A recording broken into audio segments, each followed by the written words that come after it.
hanımefendiler, hoş geldiniz. Hepinize selam ve sevgiler, saygılar sunuyorum. İyi eğlenceler diliyorum. Hoş geldiniz.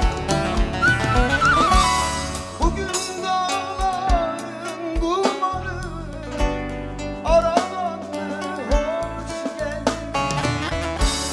Bugün dağların dumanı aralandı, hoş geldin. Ah bu yağmur yanmış, dindim efendim. Ah bu yağmur yalnızmış, dindim efendim.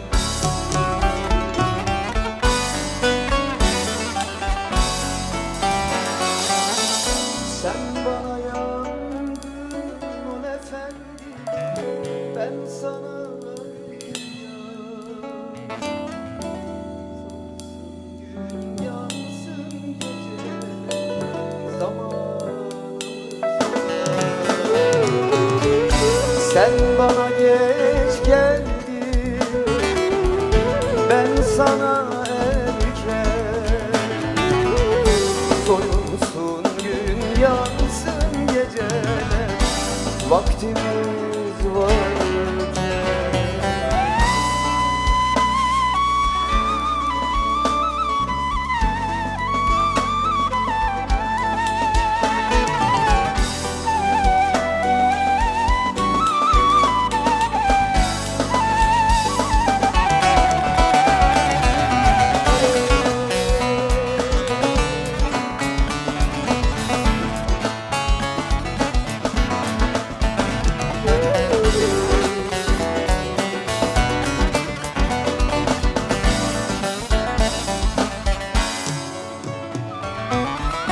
Bugün günlerden güzellik, safa geldin, hoş geldin.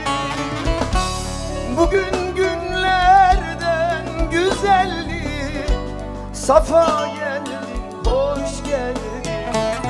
Ah ışıklar içinde kaldım, yandım efendim. Ah ışıklar içinde kaldım, yandım efendim. Bilir miyiz? Hadi bakalım. Sen bana yandın ol efendim, ben sana rüzgar. Soyulsun gün yansın gece zaman.